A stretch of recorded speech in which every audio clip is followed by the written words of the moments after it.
Эзний хайр инрэл дуустдаггүй. Өршөөлт нь төгсгөлгүй. Өглөө бүр энэ нь цоо шиг. Таны итгэлт байдал юутай аавгаавэ. Хермоны шүүдэр өглөөний хөтөлбөр эхэлж байна.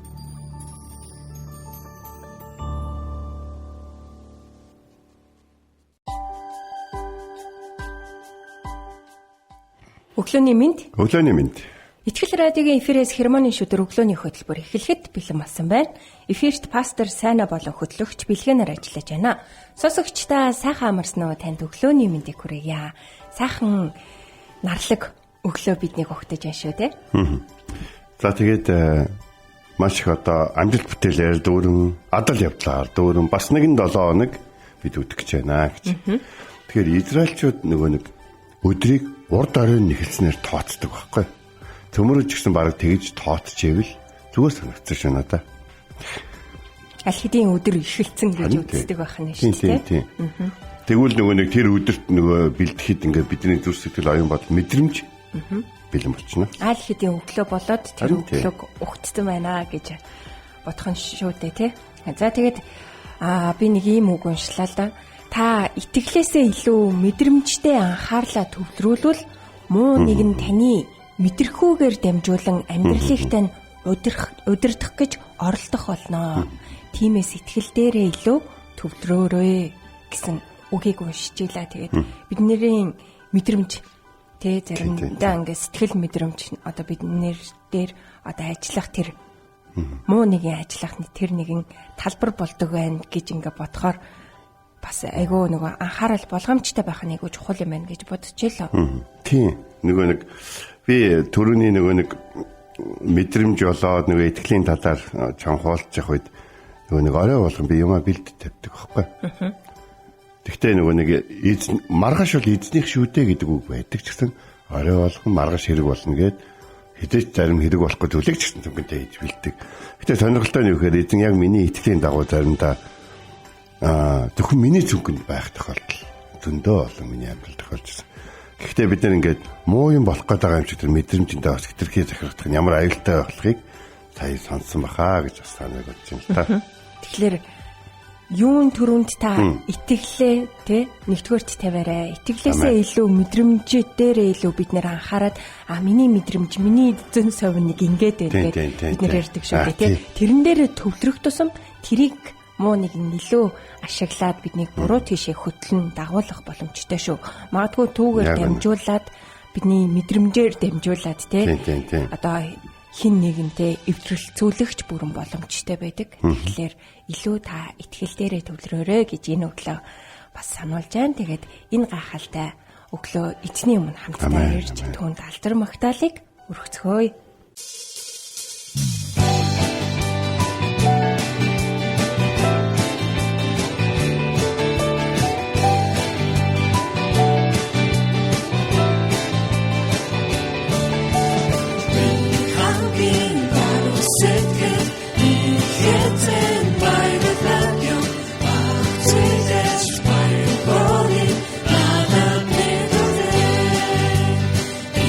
So come, which we both play, using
өглөө бүр хайр инэрлээ надад сонсгооч. Танд л би итгэдэг үлээ. Явах замыг минь надад зааж өгөөч. Танд л би сэтгэлээ өргөн байна. Дуулал 143-ийн 8. За өнөөдөр бид хамтдаа 1-р хаадын 2:28-ыг үзнэ. За Яов Абсаломыг дагаагүй хэдий ч Адонайг дагсан тул энэ мэдээ Яовд дуулдлаа. Тэрээр эзний асар руу зогтож дахлын ширээний эврнээс зуран байр өгсөн. За бид нэг те юудаг штэ ийм магтанд байдаг штэ өөхөл амьдралын дагтар зогсоод дахлын ширээндээ гараа тэг гэдэг нэг ийм дуу байдаг те барин төрөслийн төлөө залбирна гэж те. Тэгэхээр эзний дахлын ширээнд ивэр байсан байна. За тэгэхээр тэр ивэр нь эзний эрх мэдлийг одоо бэлэгддэг байсан гэж. Бас нэг зүйл нь Йобын энэ жижигхэн ишлэл дотор Йоб ямар зоргоороо ямар дураараа гар гэдгийг энд дэс харуулж байгаа. Нэгдүгээрт бол Йоб бол Лев аймгийн хүн биш. Йоб бол Юда аймгийн хүн. Тэгээд нэг буруу юм хийм гутаал бурхны өршөөл хайр өөрт нь эрэхтэй болонгот гүйж очиол те. Дахлын ширээний эврнээс ингээд барьчихаар хин ч өөрийг нь яаж чадахгүй гэж бодож байгаа нэг юм. Үндэ одоо те агуу нэгний авгах те ах. Тэгээд агуу цаг ирэн үед амьдарч байгаа ирнэ. Тэр бүх гайхалтай зүйлийг бүтээж өгч байгаа бурхан эзний талаар мэдлэг нь үнэхээр өрөөсгөл өөдгүү тэгээд итгэлгүй дураараа нэгний тухай гарч ирнэ. Энэ дэлхий дээр өнөөдөр би гимшлийн тухай ярих гэдэг байгаа байхгүй. Энэ дэлхий дээр бүх хүн таныг ууртаа байгаа учраас танаас уучлах байгаад таныг орхиод тий за уучлаарай. За тайвшир бид нар жоохон чамайг арай дэндүүлчлээ. Одоо бид нар жоохон төрөгчлээ. Арай л олоолаа шамруу жоохон дайрчлаа гэдэг ч юм уу тий. За яах вэ? Нэг удаа ингээл үттэй гэдэг ч юм уу. Ингээд өнгөрч болно. Ингээд ингүүлэхийг хүсээдэвэл хүмүүс тэгээд хийгээд өгч болно. Гэхдээ нэг зүйл бай. Тэр чи буруу юм бол та гимшихээс арга байхгүй штэ. Та гимших хэрэгтэй штэ. Намайг уучлаарай гэж хүмүүс хэлнэ. Бурхан намайг өршөөгөөч гэж эзнес залбирна. Уучлаарай өршөөгөөч хоёр чи ялгаатай байхгүй. Хүмүүс тэр очиод уучлаарай. Бурханд очиод өршөөгөөрэй гэж хэлэх хэрэгтэй байхгүй. Учир нь хүмүүс уучлахаас биш өршөөлийг үзүүлж чадах хэмжээний эрх мэдэлтэй биш байхгүй. Гэтэл уучлал өршөөл аль нь хүмүүсийн амьдралыг энэ дэлхий дээр амьдралын зэгцлээ зогсохгүй ирэх ирээдүйд мөнх хамтаа болгох гэхээр өршөөл гуйж гимших байхгүй. Тэгэхээр Давид хаан бол агуу хаан байсан те. Агуу хаан байсан гэдгийг Германы шүүтрийг хөтлж байгаа одоо бэлгээ бит хоёлаа хүлэн ширээд байгаа. Та харин хүлэн ширж гинэ гэж. Энэ үнэхээр агуу хаан байсан. Энэ үнэхээр хайр татам бас те омог бардам одоо омгшиж ингээд дагаж тулалдмаар те хамтдаа барьж байгуулмаар бүтээн босгогч те бас хамт уйлмаар бурханд хайртай нэгэн хамт магтмаар бас эзнийг одоо те алдаршуулдаг нэгэн те тийм нэгэн байсан. Гэтэ түүний агуу байдал нь бурхан түүнтэй хамт байсан учраас гэдгийг бид нэр мартаж ирээсэй болохгүй. Давидын агуу байдал нь түүний залбиралтай маш холбоотой байсан. Бурхан минь хайр инэрлээ үзүүлээч. Та надаас ариун сүнсээ бүү аваач. Та миний дотор зөв сүнсийг бүтээгэж. Та эзэн минь та намайг өршөөгч. Хүн би хэн болоод та намайг Тэнгэрийн нараас дээгүүр үзэж байгаа юм бэ? Гэт ингээд Давидын энэ их өршөөлийг гуйсан энэ зүйлүүд нь бурхан түүнийг өршөөж бурхан түүнийг ивэх шалтгаан болж исэн гэдгийг л гоох хэрэгтэй. Та магадгүй амьдралдаа нэг 20 удаа бурхнаас өршөөл хүссэн байж болно те. Тэгэл өөрт чи их санагдаад байж магадгүй. Гэхдээ нэг зүйл байна. Бид чи одоо зүгээр ээж ихтэй хүртэл буруу мэдэх хүмүүс шүү дээ. Тэгээ хүн хохироогүй болохоор бурхны өмнө гимших шаардлагагүй гэж та бодоод байна уу? Бурхны хамгийн их анхаарлын төвд та болон таны хүмүүстэй харилцаж байгаа харилцаач юм биш. Та өөрөө байдаг гэдгийг мэдэх үү? Йоб гэдэг тэр хүн яасан бэ гэхээр Давидын хаан ширээнд суугаас өмнө урд нь Саул гэдэг хаан байсныг бид бүгдээр мэдж байгаа тийм үү? Саул хаанд 2 цэргийн мундаг жанжин байсан. Нэрийн хүү Абнер, Етерийн хүү Амаса. Энэ 2 гайхалтай жанжин Давидэд бууж өгсөн чинь Йоб алчихсан. Йоб бол Давидын цэргийн жанжин. Тэгээд яг Давидтай хамт олон тулдааны ард гарсан л да. Тэгээд одоо Абнер болон Амаса хоёр цэргийн жанжны одоо цэргүүдийн одоо илд мисэнд одоо ном сумны сомонд те бас тэр мундаг жанжингуудын одоо цэргийн удирдлагын доор Йобын удирдлаганд байсан олон цэрэг ирсүүд одоо амь өргөдөж те олон удаа тэр хоёр жанжин сайн жанжиж байсан учраас одоо Йобд төвөг утсан баг дайны үеэр. Гэхдээ тэр жанжингууд сүүлдээ Давидыг аль хэдийн насарсан Саул хаан бол буруу байсан учраас эзэн түүнийг зайлуулж Давидыг хаан болгосон юм байна. Бид нар одоо Давидыг зүтгэх хэрэгтэй юм байна. Бид нар Саул хаанд тангараг өргөсөн жанжныхаа хувьд түүнийгээ дэндүү хангалттай хийсэн юм байна. Харин одоо Давидыг зүтгэх юм байна. Буугаад өгсөн Давидэд бууж өгсөн Йобд бууж өгөөгүй байхгүй. Гэтэл яасан мэхээр Йоб тэр хоёр жанжныг инх цагт бууж өгөө зэвсэггүй эрэхт нь алдсан. Энд Израильчууд маш их дургуутсан. Яг тэгвэл тэр жанжингуудыг хаандаа үнэн зөв шудрах хүмүүс байсан гэдгийг нь Израильчууд бүгдээрээ мэддэг байсан баг. Нэг зүйлийг хэлэх үү? Та нар хүмүүс энэ хүн дургүй юм шиг байна гэд хүнд муу юм хийсэн чинь хүмүүс яг үндэ тэр хүнд дургүй биш харин тэр хүнийг өөрчлөгдөөсэй гэж хэлэх хүсдэг байсан байвал яах вэ? Хүн алдаж эндээд яваад ахт нь бид нар ингээд хүнийг ингээд энэ нэг дотор нэг буу юм байдаг болохоор ингээд амьдралд янз бүрийн тохиолдол нэгдэл бурхан түүнийг засч авахын тулд түүнд тэр олон сорилтуудыг өгж исэн байвал яах вэ? Давид өндөр настай болж хаан ширээгээ өөрийнхөө Соломонд шилжүүлэх үедээ Давид захиас үлдээсэн. Тэгээд Давид юу гэсэн мэхээр өөрөө хийч чадаагүй. Гэхдээ хин нэг нь заавал хийх ёстой зарим ажлуудыг түүнд даатгсан байд. За энэ дээр бол Давид хэлж байгаа юм л да. Хүмүн би хорвогийн жамаар одох гэж байна. Тиймээс хүчтэй байж ирхэн гэдгийг харуул. Чи юу ч хийсэн, хаач явсан бүх зүйл мэрэгэн ухаантай байхын тулд өөрийн бурхан эзний зааврыг дагаж ингэхдээ алхалж Мөсегийн хууль бичигдсэний дагуу түүний зарлиг тушаал тогтоол гэрчлэлийг сахигтоон гэж. Ингэж хэлээд өөрөө ийм байсан учраас ингэж загч байгаа. Ингэж хэлэнгуйтай үйлсэн хэл. За. Сириягийн хүү Йобын надад болон Израилийн хоёр жанжин нэрийн хүү Абнер, Етерийн хүү Амаса нарт юу үйлдэснийг чи мэдж байгаа гэж. Надад гэдэг үгийг яагаад хэлсэн мэхээр Давидын хүү Абсалом түүний эсрэг бослог гаргасан боловч Давид бослог гаргасан хүүгийнхаа цэргийг одоо боцсохоор өөрийнхөө шилдэг дайчдыг явуулахдаа цэргийн жанжин Йоб юу гэж өгсөн гэхээр миний хүү Абсаломд айдуу хандаж өгөөрэй. Өршөөнгүй хандаж өгөөрэй гэж гуйсан байхгүй. Гэтэл Йоб одоо Абсаломыг ямар ч толдох чадваргүй үсээрээ модонд орооцолдоод сул дорой байж байгаа үед нь түүнийг алсан. Энэ Давидэд болон Давидын одоо бүх дайчдад таалагдав. Хэдийгээр Абсалом бослог гаргасан тэрслүү хүү байсан боловч тэр хүү тэгж өгөх ёсгүй гэдгийг бүх израильчууд ойлгосон. Бурхны ард түмэн хуулиа мэдчихэдэг, Бурхны ард түмний дотор сүнс байдаг. Зарим хүмүүсийг бид муулж эсвэл тэр хүмүүсийн эсрэг зогсож байгаа үедээ бодох хэрэгтэй.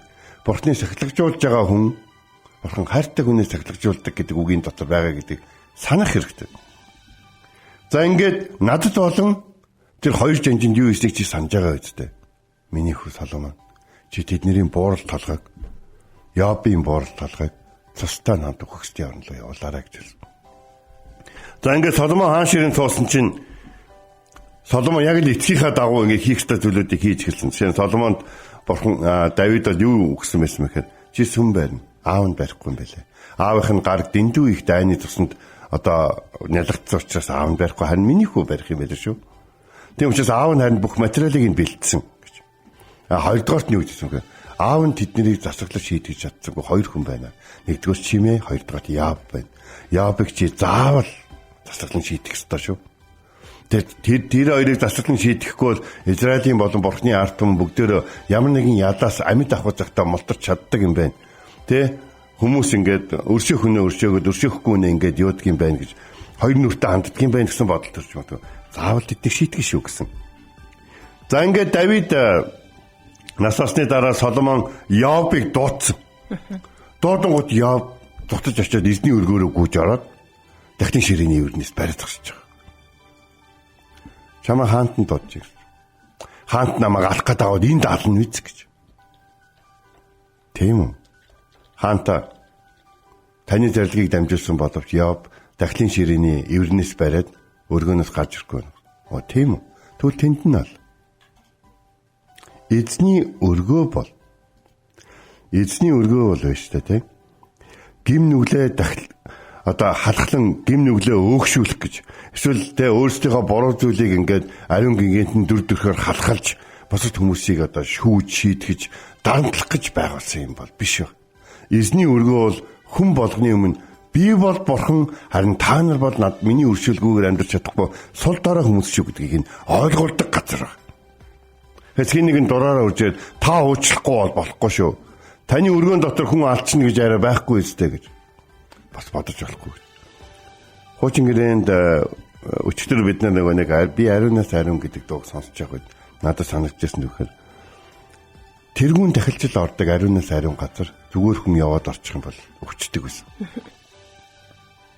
Бас эзний өргөөний бурхны авдарч юм уу их олон зүйлүүдэд энгийн хүн хүрчих юм бол бас өвчтдөг байсан. Гэтэл тийм зүйлд Йоб тэгж гүйж очиод өөрийнхөө амны төлөө өршөөл гоохын оронд тэрч өөрийнхоороо гим нүгэл хийдэг хിവэрэ ямар ч өөрчлөлтгүйгээр зүгээр л амьд үлдхийг хүссэн сэтгэлээр дахлын ширээний өрнөөс барьсан учраас Соломон ч нэг зүйлийг мэдчихсэн. Хүн өгдөг, хүн хаанч өгдөг. Гэтэ хүнд бурхны өршөөл хэрэгтэй байхгүй. Хүн хаанч ямар ч нөхцөл байдалтайгаар өгч болно. Амьдрал нь ямар нэгэн нөхцөл байдлаар хүмүүсийг харахад нүл талтран байдлаар ч дуусч болно. Гэтэ нэг зүйл байна.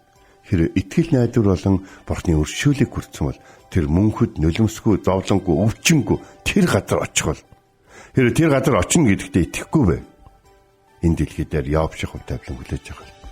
Йоб хэдийгээр дахлын эврэнээс барьсан болов Соломоны зарилгын дагуу түүний илгээсэн хүн нь түүний байгаа газар түүний хөнөөсөн. Хуучин гэрээний нэг үгийг энэ үглээ бодцгаая. Бурхан дахлыг биш зүрх сэтгэлийг хардаг. Амьд бурхны гарт орох нь аимшигтай гэсэн үг гэдэг.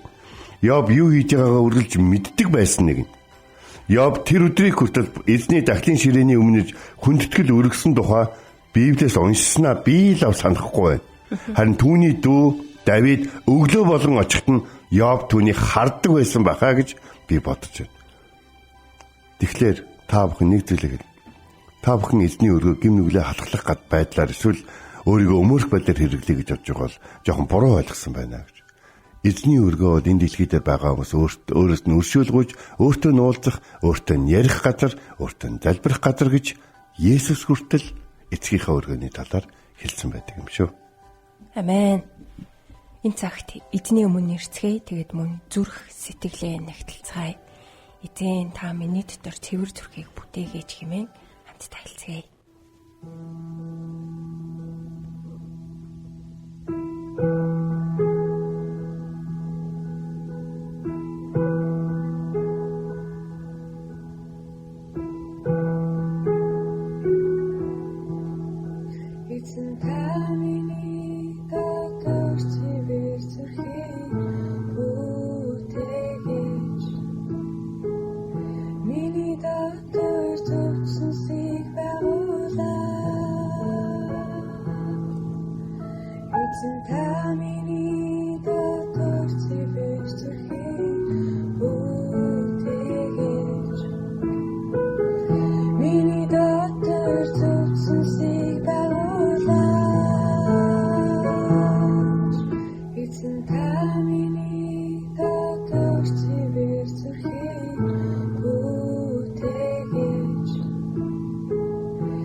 Амен. Бид нэр хамтдаа эзэн та миний дотор цэвэр зүрхийг бүтээгч хэмээх магтаалын төг хүлээ авч сонслоо. Өнөөдөр бид нэр үгийн цагаараа 1-р хаад номын 2-р бүлгийн 28-р ишлэлээс суралцлаа. Йоб Абсаломыг дагаагүй хэдий ч Адониаг дагсан тул энэ мэдээ Йобт дуулдлаа. Тэрээр эзний асар руу зүгтэж тахилын ширээний иврээс зууран барив. Гэдэг ишлэлээс өнөөдөр бид нэр суралцлаа шүү дээ. Йобыг бид харах юм бол тэр Абсаломыг дагаагүй Давидэд өмч үлдсэн. Гэхдээ амьдралынхаа сүүлчийн үед тэрээр аймхаа Адоноор юу эргэж очсон шүү дээ, тий. Тэгэхээр том сорилтыг даван туулсан. Одоо багахан зүйлс дээр анхааралтай байна гэдэг ямар чухал вэ гэдгийг өнөөдөр бид нэрэндээ суралцлаа шүү дээ. Маш том ингээ зүйлийн ард гарсан ч хэрнээ жижигхэн зүйл дээр бид нэр алдаа гаргадаг. Тэгэхээр хүмүүс бид өөрсдийн сул тал дээр илүү анхаардаг. Харин Библийн дүрүүдийг харах юм бол тэд хүчтэй тал дээрээ унаж хизээж сул тал дээрээ унаж байгаагүй гэдгийг бид энэ дүрүүдээс маш том ажиглалт шүү дээ. Тэгэхээр зөвхөн бид нэр өөрсдөө сул талаа бодоод байдаг боловч яг ясман дээрээ тэр нь тийм чухал бишээ. Харин бидний хүчтэй гэж бодсон тэр зүйл том алдаа гаргах тэр зүйл болдог юмаа гэдгийг өнөөдөр Йобын түүхээс бид нэр суралцлаа. Тэгээд Йоб хамгийн гол нь хийжсэн зүйлээ мэдчихсэн мэдчихсэн байхгүй хамгийн гол нь. Тэгээд саяны билгийн хэлсэн үг бол Библийн маш том ойлголт байхгүй. Ер нь бол Библиэлд унсан хүмүүс нэрээ өндөө бол дандаа давуу талаасаа болж унсан байдیں۔ Учир нь яагаад гэвэл Бурхан сул дорой хүмүүсийг хайрлаж тэднэр дамжуулан ажиллаа хийдэг байхгүй. Бурхан хүмүүсийнхаа сул дорой байдлаас ичдэггүй эзэн байхгүй юу? Бурхан хүчрхэг хүмүүсээр сайрхах гээгүй. Бурхан харин сул дорой хүмүүстэй хамт байж өөрийгөө ямар агуу өршөөлийн агуу гайхамшигын бурхан бэ гэдгийг харуулахыг хүсдэг. Тэгээ өнөөдрийн одоо энэ Хермоны шүүдрийн төгсөлд дахиж хэлхийг хүсэж байгаа нэг үг нөхөр махан биеэ цуглаанд байгааг гарч нь Библи барьж байгаад битгий тайвшраа.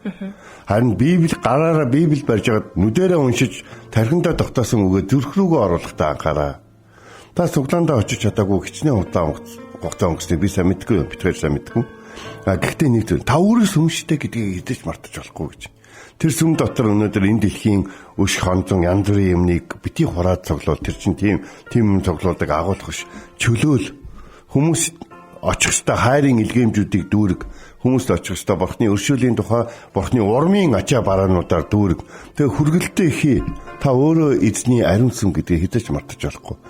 Та өөрөө сүм дотор байгаадаа тайвшрахын оронд өөрөө харин сүм байх дээр анхаараарай гэж энэ өглөө уриалаад хамт залбирахыг хүсэж байна.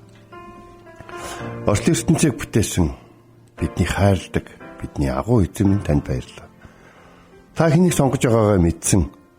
Тийм учраас бид өөрсдийгөө би ч одоо хэн билээ? Би яахаараа би ч одоо Надаар ч одоо яах вэ эдэр гэж бодгоо хойшид болъё. Та бидний амьдралд юу тохиолж байгааг мэднэ. Зарим нь таны үгийг зүрснээс бол тохиолж байгаа бол та биднийг уучлж өгөөч гэж тайлбар. Үнэхээр өршөөлөгч нэрэн гуйж байна. Бас бид хүмүүсийн өмнөөс гуйж байна. Та түүнийг өршөөж өгөөч. Тэр зүрүүд, тэр сул дараа тэр өөрийнхөө юм хийх гэж оролдог. Тийм болохоор та түүнд өршөөлөө үзүүлээч, та түүнд нэгүслээ үзүүлээч. Бид дуучлан залбирч байна. Тэгэд Йов шиг бид мэдсээр ижиж үнний мэдлэгийг авсныгаа дараа ариун сүнсийг гомдох тийм гимнүгэл хийдэг биш. Харин мэдж байгаа бол харин алдсан гэдгийг үргэлж хүлээн зөвшөөрдөг. Хүмүүсээс урьдчилан гуйж, танаас өршөөлийг гуйдаг, таны хайртай хүүхд авах туслаач. Энэ өглөө тань талархан Есүсийн нэрээр залбирэн гуйлаа. Амен.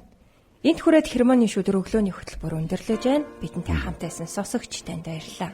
Амралтын өдрүүдэд эзний хайр, ивэл өрөөдөр дүр өнгөлөөрэй. Эзэн таныг харж хандах болтугай.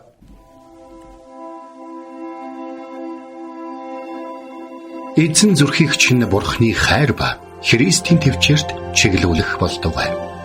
Хермоны шүдэр өглөөний хөтөлбөр танд хүрлээ.